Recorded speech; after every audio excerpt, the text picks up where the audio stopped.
ನಮ್ಮ ಉತ್ತರ ಕರ್ನಾಟಕದ ಕಡೆಗೆ ನೋಡ್ರಿ ಹುಡುಗಿ ನೋಡಕ್ ಬಂದಾಗ್ರಿ ಹುಡುಗನ ಮನೆ ಕಡೆಯವ್ರು ಏನು ಕೇಳ್ತಾರಂದ್ರೆ ಹುಡುಗಿಗೆ ನಿಮ್ಮ ಹುಡುಗಿ ರೊಟ್ಟಿ ಮಾಡಕ್ ಬರ್ತದ ಇಲ್ರಿ ಅಂತ ಕೇಳ್ತಾರೆ. ಯಾಕಂದ್ರೆ ಹಿರಿಯರು ಯಾವಾಗಲೂ ಒಂದು ಮಾತು ಹೇಳ್ತಾರೆ ರೊಟ್ಟಿ ತಿಂದವ್ರು ಗಟ್ಟಿ ಅಂತ. ಅದು ಖರೆ ಅದಲ್ರಿ. ಇವತ್ತು ನಾನು ನಿಮ್ಗೆ ರೊಟ್ಟಿ ಮಾಡಿ ತೋರಿಸ್ತೀನಿ ರೀ, ಬರ್ರಿ ನೀವೂ ಒಂದ್ಸರಿ ಟ್ರೈ ಮಾಡ್ರಿ, ಬಂದೇ ಬರ್ತದ್ರಿ. ಮೊದ್ಲೇನು ಮಾಡ್ರಿ, ಒಂದು ಜಲ್ಡಿನಾಗ ಹಿಟ್ಟು ಹಾಕೋರಿ, ಸ್ವಲ್ಪ ಹಿಟ್ಟು ಹಾಕೊಂಡು ಜಲ್ದಿ ಮಾಡ್ಕೊಂಡ್ರಿ. ಜಲ್ದಿ ಮಾಡ್ಕೊಂಡು ಆದ್ಮೇಲೆ ಏನು ಮಾಡ್ರಿ, ಸ್ವಲ್ಪ ಬಿಸಿನೀರು ಹಾಕೋರಿ. ಬಿಸಿನೀರು ಹಾಕೊಂಡು ಸ್ವಲ್ಪ ಕಲ್ಸ್ಕೊರಿ. ಎಲ್ಲ ಬಿಸಿನೀರು ಕಲ್ಸ್ಕೊಂಡು ಆದ್ಮೇಲೆ ಏನು ಮಾಡ್ರಿ, ಸ್ವಲ್ಪ ಸ್ವಲ್ಪ ಸ್ವಲ್ಪ ತಣ್ಣೀರು ಹಾಕೊಂತ ನಾದ್ಕೊಂಡು ಹೋಗ್ರಿ. ನಾದ್ಕೊಂಡ್ಮೇಲೆ ಭಾಳ ಹಿಂಗೆ ಗಸಗಸ ತಿಕ್ಕ್ರಿ. ತಿಕ್ಕಿದ್ಮೇಲೆ ಏನು ಮಾಡ್ರಿ, ಇವಾಗ ಒಂದು ಹುಳ್ಳಿ ತೊಗೊರಿ.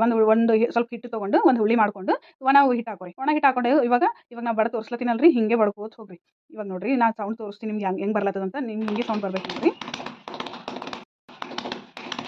ಮಾಡೋ ರೊಟ್ಟಿ ಮಾಡೋ ಸೌಂಡಿಗೆ ಎಲ್ಲರಿಗೂ ಗೊತ್ತಾಗ್ತದ್ರಿ ನಾವು ರೊಟ್ಟಿ ಮಾಡ್ಲತ್ತೀವಿ ನಮ್ಮ ಮನ್ಯಾಗ ಅಂತ. ಇವಾಗ ಏನು ಮಾಡ್ರಿ, ಒಂದು ಹಂಚಿ ಕಾಯ್ದಿರ್ತದಲ್ರಿ, ಕಾಯ್ದ ಹಂಚಿಗೆ ಏನು ಮಾಡ್ರಿ, ರೊಟ್ಟಿ ಹಾಕಿ ಒಂದು ಬಟ್ಟೆ ತೊಗೊಂಡು ನೀರು ಹಚ್ಚಿರಿ. ನೀರು ಹಚ್ಚಿ ಏನು ಮಾಡ್ರಿ, ಆಯ್ತು ನೋಡ್ರಿ. ಇವಾಗ ಮತ್ತೆ ತಿರುಗಿ ಹಾಕ್ರಿ. ತಿರುಗಿ ಹಾಕಿದ್ಮೇಲೆ ನಿಮ್ಗೆ ಕೈಯಿಂದ ಸುಟ್ಕೊಳಕ್ಕೆ ಬರ್ತಿದ್ದಿಲ್ಲ ಅಂತಂದ್ರೆ ಒಂದು ಬಟ್ಟೆ ತೊಗೊಂಡು ಸುಟ್ಕೋಬೋದ್ರಿ. ರೂಢಿ ಇಲ್ಲ ಅಂತಂದ್ರೆ ಬಟ್ಟೆ ತೊಗೊಂಡೇ ಸುಟ್ಕೋರಿ. ಆಯ್ತು ನೋಡ್ರಿ, ರೆಡಿ ಆಯ್ತಲ್ರಿ. ಇಷ್ಟೇ ನೋಡ್ರಿ ರೊಟ್ಟಿ ಮಾಡೋದು ಭಾಳ ಈಸಿ.